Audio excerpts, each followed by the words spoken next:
ونعوذ بالله من شرور أنفسنا ومن سيئات أعمالنا من يهده الله فلا مضل له ومن يضلله فلا هادي له وأشهد أن لا إله إلا الله وحده لا شريك له ونشهد أن سيدنا وشفيعنا ومولانا محمدا عبده ورسوله صلى الله تعالى عليه وعلى آله وأصحابه وبارك وسلم تسليما كثيرا كثيرا. أما بعد فأعوذ بالله من الشيطان الرجيم. بسم الله الرحمن الرحيم.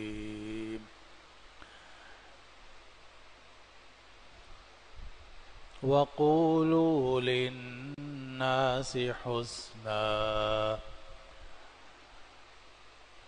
وقال تعالى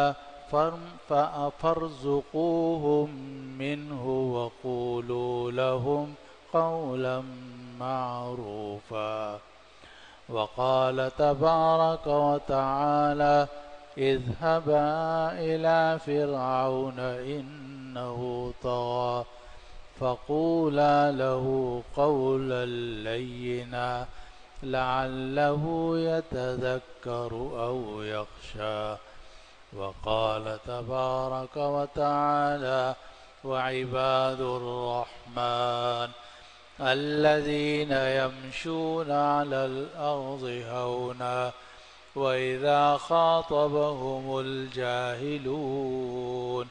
قالوا سلاما. وقال تبارك وتعالى واغضض من صوتك إن أنكر الأصوات لصوت الحمير. وقال تبارك وتعالى يا أيها الذين آمنوا اتقوا الله وقولوا قولا سديدا يصلح لكم أعمالكم ويغفر لكم ذنوبكم ومن يطع الله ورسوله فقد فاز فوزا عظيما. آمنت بالله صدق الله العظيم وصدق رسوله النبي الكريم ونحن على ذلك من الشاهدين والشاكرين والحمد لله رب العالمين. بزرگان محترم، اس وقت میں نے خطبہ مسنونہ کے آخر میں قرآن مجید کی کئی آیتوں کی تلاوت کی ہے، اور یہ چند آیتیں ہیں جن کی میں نے تلاوت کی ہے، لیکن اس کے علاوہ بھی قرآن مجید کی اور آیتوں میں بھی یہی مضمون بیان کیا گیا ہے جو میں عرض کرنے والا ہوں. اور یہ تو آیات ہیں جو میں نے آپ کے سامنے بیان کی اور ان کی تلاوت کی. اس کے علاوہ نبی کریم صلی اللہ علیہ وسلم کی 20 احادیث ہیں، بلکہ اگر میں یہ کہوں کہ 20 نہیں بلکہ 100 سے زیادہ، بلکہ شاید سینکڑوں حدیثیں ہوں گی کہ جن میں یہ مضمون بیان کیا گیا ہے، تو یہ بات غلط نہیں ہوگی. اور پوری احتیاط کے ساتھ میں یہ بات آپ حضرات کی خدمت میں بیان کر رہا ہوں. جو بات اللہ سبحانہ و تعالی نے اپنی آیات میں ارشاد فرمائی، اس کا ترجمہ سن کے آپ کو اندازہ ہو جائے گا. میں نے سورہ بقرہ کی آیت پڑھی جو پہلے سپارے کے نصف پر ہے کہ اللہ سبحانہ و تعالی نے فرمایا وَقُولُوا لِلنَّاسِ حُسْنًا، لوگوں سے جب بات کرو تو اچھے طریقے سے بات کرو، حسین بات کرو، حسن والی بات کرو، اچھی بات کرو۔ اسی طرح قرآن مجید میں فرمایا گیا فَارْزُقُوهُم مِّنْهُ وَقُولُوا لَهُمْ قَوْلًا مَّعْرُوفًا، کہ لوگوں کو کپڑے پہناؤ، فَاكْسُوهُم، ان کو کپڑے پہناؤ، ان کو دینا چاہو دو، وَقُولُوا لَهُمْ قَوْلًا مَّعْرُوفًا، اور اگر نہ دے سکو تو کم از کم ان سے اچھی بات کرو، طریقے سے بات کرو، وَقُولُوا لَهُمْ قَوْلًا مَّعْرُوفًا۔ اسی طرح قرآن مجید میں فرمایا گیا کہ حضرت موسیٰ اور حضرت ہارون علیہ السلام کو وحی دیتے ہوئے اور اللہ تعالیٰ نے ان دونوں حضرات کو فرمایا اذهبا الی فرعون انہ طغی، تم دونوں فرعون کے پاس جاؤ، اس نے بہت سرکشی کی ہے۔ حضرت موسیٰ اور حضرت ہارون علیہ السلام کو حکم دیا جا رہا ہے اذهبا الی فرعون انہ طغی، کہ تم فرعون کے پاس جاؤ، اس نے بڑی سرکشی کی ہوئی ہے، فقولا لہ قولا لینا، اور تم دونوں جا کر اس سے نرم بات کرنا، لعلہ یتذکر او یخشی، شاید کہ وہ نصیحت حاصل کر لے اور شاید کہ اس کے دل میں خدا کا خوف پیدا ہو جائے۔ اسی طرح سورۃ الفرقان میں اللہ سبحانہ و تعالی نے اولیاء اللہ کی صفات ذکر کی ہیں کہ رحمان کے خاص بندے کون سے ہوتے ہیں، تو اللہ سبحانہ و تعالی نے جب اولیاء اللہ کی صفات ذکر کی اور یہ فرمایا کہ رحمان کے خاص بندے وہ ہوتے ہیں، تو سب سے پہلے چال کو ذکر کیا اور بات کو یعنی گفتگو کا ذکر کیا اور فرمایا وعباد الرحمن الذین یمشون علی الارض ہونا، رحمان کے بندے وہ ہوتے ہیں جو زمین پر درمیانی رفتار سے چلتے ہیں، نہ بہت اکڑ کر نہ بہت جھک کر۔ وَإِذَا خَاطَبَهُمُ الْجَاهِلُونَ، اور جب جاہل لوگ ان سے گفتگو کرتے ہیں قالوا سلاما، تو یہ رحمان کے جو خاص بندے ہیں جاہلوں کی گفتگو کے جواب میں جاہلانہ بات نہیں کرتے، قالوا سلاما، بلکہ سلامتی کی بات کہتے ہیں۔ اسی طرح سورہ لقمان میں حضرت لقمان علیہ السلام کی نصیحتیں ذکر کی گئیں اور وہ بھی میں نے پڑھی وَاغْضُضْ مِن صَوْتِكَ، اپنی آواز دھیمی رکھا کرو، چیخ کے لوگوں سے بات مت کیا کرو، إِنَّ أَنْكَرَ الْأَصْوَاتِ لَصَوْتُ الْحَمِيرِ، تمام آوازوں میں سب سے بری آواز گدھے کی آواز ہوتی ہے جو چیختا ہے۔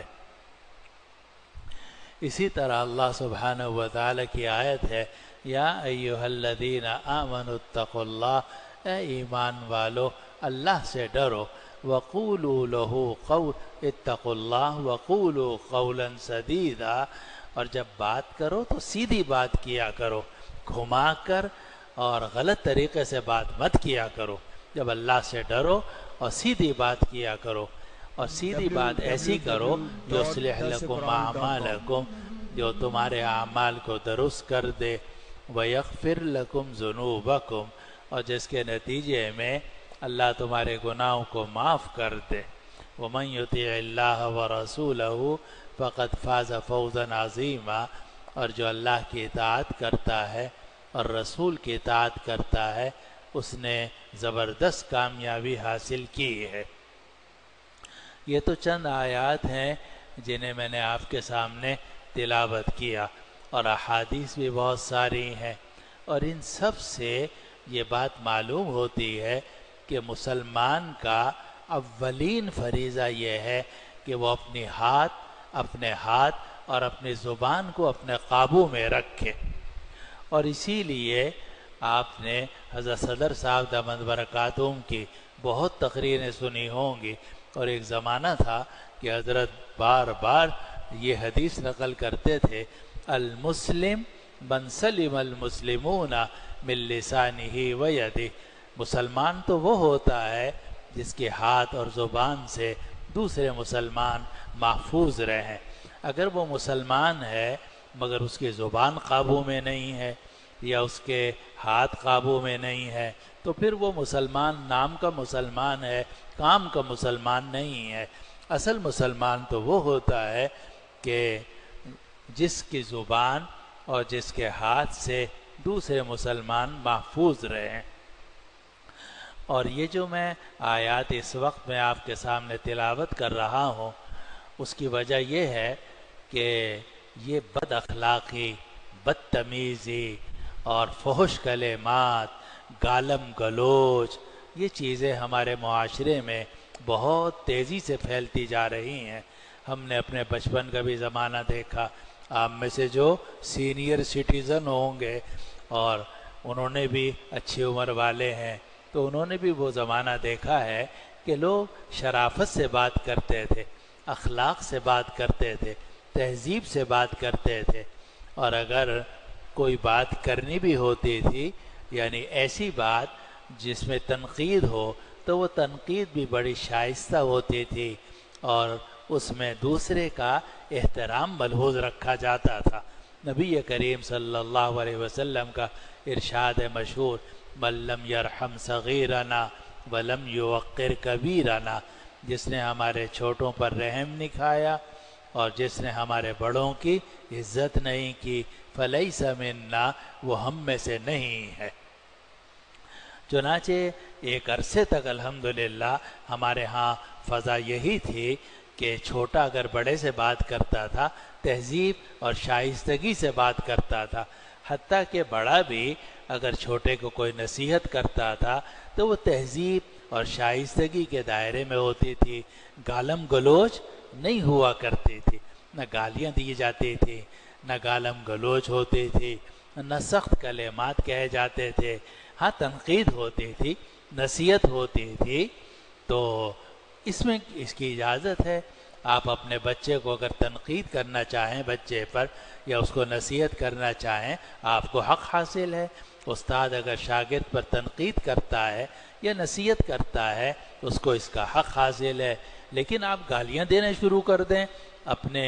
جناب بچوں کو، یا آپ بیوی بچوں کو گالیاں دینا شروع کر دیں، یا آپ اپنے شاگردوں کو گالیاں دینا شروع کر دیں، تو کیا اس کی اجازت ہو سکتی ہے؟ اور نہ ہمارے معاشرے میں اس کا کوئی رواج تھا،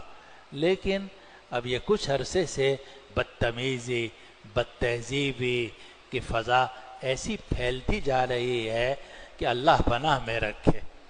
اور لوگوں کی زبانیں اب قابو میں نہیں ہیں۔ اور ایک زبان تو وہ ہوتی ہے جو ہمارے آپ کے منہ میں ہے، اور آدمی اپنے سامنے والے کو کچھ برا بھلا کہہ دیتا ہے تو اس میں تو ذرا پھر بھی آدمی سوچ سمجھ کے بات کرتا ہے، کیونکہ اسے پتہ ہے کہ اگر میں نے سامنے والے کو گالی دی اور سامنے والا ہٹا کٹا موٹا تازہ ہے تو وہ پلٹ کے ایک مکہ میرے منہ پہ مار دے گا، چنانچہ پھر بھی تھوڑا سا آدمی ڈرتا ہے، خیال کرتا ہے۔ لیکن اب یہ جو سوشل میڈیا آ گیا ہے اور یہ جو نیٹ ہے، اس میں تو گالیوں کا ایک طوفان ہے، اللہ پناہ میں رکھے، کہ جس میں ایک مصیبت میں مبتلا ہو گئے ہیں۔ ایسا معلوم ہوتا ہے کہ قوم کا ایک بڑا حصہ اسی کام میں مصروف ہے کہ گالیاں دینی ہیں، اور چونکہ وہ گالیاں دور سے دی جا رہی ہیں اس لیے اطمینان ہوتا ہے کہ وہ گالی کی جس کو دے رہے ہیں وہ تو کہیں جناب پنجاب میں بیٹھا ہوا ہے، پشاور میں، یا جناب کوئٹہ میں بیٹھا ہوا ہے، تو وہ کہاں آئے گا ہمیں مارنے کے لیے؟ تو جو جس کے منہ میں جو آ رہا ہے وہ بک رہا ہے، اور جس کے منہ میں جو بات آتی ہے وہ بد تہذیبی کے ساتھ، بد زبانی کے ساتھ معاشرے میں پھیلائی جا رہی ہے۔ تو یہ وہ صورتحال ہے کہ جو ہم سب کے سوچنے کی ہے۔ چھوٹے کو برا کہنا اور چھوٹے کو گالیاں دینا یہ بھی جائز نہیں ہے، اور اگر آپ اپنے ساتھی والے کو گالی دیں جو آپ کا ہم عصر ہے، آپ کا ہم عمر ہے، وہ بھی جائز نہیں ہے، اور اگر آپ اپنے سے بڑے کو گالی دیں جس کی داڑھی سفید ہے، جس کی عمر زیادہ ہے، جو عمر میں آپ سے بہتر ہے، یا فرض کرو کہ عالم ہے یا نیک ہے یا کوئی بھی ہے، تو بڑے سٹیزن کو، اپنے چچا کو، اپنے ماموں کو، اپنے خالو کو، اپنے کسی معزز شخص کو آپ گالی دیں گے، وہ اور زیادہ گناہ کی اور خرابی کی بات ہے۔ تو یہ وہ صورت حال ہے کہ جو تقریباً 1.5-2 سال سے ہمارے معاشرے میں 3-4 سال سے پھیل رہی ہے، اور اس کو زیادہ فساد پھیلایا ہے سیاسی جماعتوں نے، اور مخالف پر تنقید، اور وہ تنقید بھی بے رحمانہ تنقید، ایسی بے رحمانہ کہ جس میں رحم کوئی نہیں ہے، اور جس میں کوئی شائستگی نہیں ہے، اور جس میں کوئی تہذیب نہیں ہے، اور جس میں اخلاق کا کوئی نام و نشان نہیں ہے، وہ یہ تنقید شروع ہوئی ہے، اور پورا معاشرہ اس کی لپیٹ میں آ رہا ہے۔ اور یاد رکھیے کہ جب یہ بد اخلاقی اور بد زبانی پھیلتی ہے تو یہ بد زبانی پھر آپ کے صرف مخالفوں تک محدود نہیں رہے گی، پھر یہ فضا میں پھیل جائے گی، پھر ہر نوجوان دوسرے نوجوان کو گالی دے گا، پھر ہر نوجوان اپنے سے بڑوں کو گالی دے گا، پھر وہ نوجوان، آپ والد ہیں، آپ کو بھی گالی دے گا، اپنے دادا کو بھی گالی دے گا، اپنے نانا کو بھی گالی دے گا، اس لیے کہ اس کو گالی دینے کی عادت پڑ چکی ہے۔ تو میرے دوستوں اور ساتھیوں، اللہ کے لیے اس ملک پر رحم کیجئے اور اس قوم پر رحم کیجئے، اور یہ جو معاشرے کے اندر گالم گلوچ کا اور بد زبانی کا اور بد کلامی کا اور بد گماری کا اور بہتان تراشی کا ایک طوفان برپا ہوا ہے، اس سے خدا کے لیے اپنے آپ کو بھی روکیے، اپنے ساتھیوں کو بھی روکیے، اپنے شاگردوں کو بھی روکیے، اور جو ہمارے سننے والے لوگ ہیں ان کو بھی روکنے کی ضرورت ہے۔ قرآن مجید تو یہ کہتا ہے کہ جب کسی سے بات کرو حسین طریقے سے کرو، قولوا للناس حسنا، لوگوں سے جب بات کرو تو حسین طریقے سے بات کرو، اچھے طریقے سے بات کرو۔ قرآن تو یہ کہتا ہے کہ اگر غریب رشتہ دار تمہارے پاس آئیں تو تم ان کو کچھ دے سکتے ہو تو دے دو، لیکن اگر نہیں دے سکتے فَارْزُقُوهُم مِّنْهُ وَقُولُوا لَهُمْ قَوْلًا مَّعْرُوفًا، تو کم از کم ان سے بھلی بات کر دو کہ بھئی اس وقت موقع نہیں ہے، پھر کسی وقت آ جائیے گا، اور اللہ نے موقع دیا تو میں آپ کی خدمت کر دوں گا، کم از کم اس کو برا بھلا تو مت کہو۔ خود نبی کریم صلی اللہ علیہ وسلم کو اللہ تعالیٰ نے فرمایا وَأَمَّا السَّائِلَ فَلَا تَنْهَرْ، کہ جو مانگنے والا ہے اس کو ڈانٹیے نہیں۔ آپ مانگنے والے کو اگر انکار کرنا چاہیں کر سکتے ہیں، آپ دیکھتے ہیں کہ یہ مانگنے والا ہے اور یہ میرے پیچھے ہی پڑ گیا ہے، آپ اس کو انکار کر سکتے ہیں کہ بھائی میں تمہیں نہیں دوں گا۔ آپ دیکھ رہے ہیں یہ ہٹا کٹا ہے آپ اور پھر مانگ رہا ہے، آپ انکار کرنا چاہیں انکار کر سکتے ہیں، کیونکہ ہر مانگنے والے کو دینا کوئی ضروری نہیں ہے، لیکن آپ مانگنے والے کو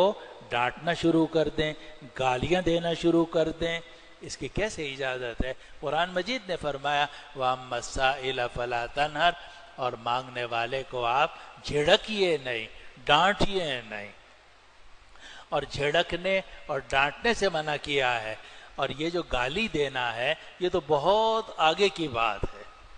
ہم تو اب یہ سمجھتے ہیں کہ گالی دینا جو ہے یہ ایک عام ہے، چنانچہ سوشل میڈیا میں اور نیٹ کے ذریعے سے دھڑا دھڑ گالیاں ایک دوسرے کو دی جا رہی ہیں، حالانکہ نبی کریم صلی اللہ علیہ وسلم کا ارشاد ہے سباب المسلم فسوق وقتالہ کفر، مسلمان کو گالی دینا فسق ہے۔ اسی لیے اگر آپ نیک ہیں لیکن آپ دوسروں کو گالیاں دیتے ہیں، اس کا مطلب ہے کہ آپ نیک نہیں ہیں، آپ فاسق ہیں، کیونکہ نبی کریم صلی اللہ علیہ وسلم کا ارشاد ہے سباب المسلم فسوق، مسلمان کو گالم گلوچ کرنا، مسلمانوں کو گالی دینا، بلکہ کسی بھی مسلمان کو گالی دینا یہ فسق ہے، وقتالہ کفر، اور اس سے لڑنا تو کفر ہے۔ تو میرے دوستو ساتھیو، اس وقت جو ملک میں صورتحال ہے بدگمانی کی، بدزبانی کی، بہتان تراشی کی، یہ بڑی خوفناک صورتحال ہے اور یہ ہم سب کو بہت سنجیدگی سے لینی چاہیے۔ اختلافات ہو سکتے ہیں، ہو سکتا ہے کہ اختلاف جناب مذہب کا اختلاف ہو، ایک مسلمان ہے دوسرا عیسائی ہے، ٹھیک ہے آپ عیسائیت سے بچیں گے، ہم بھی بچنے کی کوشش کرتے ہیں، لیکن عیسائی کو آپ گالی دینا شروع کر دیں، اسلام نے ہمیں یہ تو نہیں سکھایا۔ آپ کو یہودی جو ہیں ان سے بچنا چاہیے، قرآن نے کہا کہ یہود اور ہنود جو ہیں یہ دشمن ہیں مسلمانوں کے، لیکن آپ یہود اور ہنود کو گالیاں دینا شروع کر دیں۔ آپ جو یہ تو میں مسلمان اور کافروں کی بات کر رہا ہوں۔ www.darsequran.com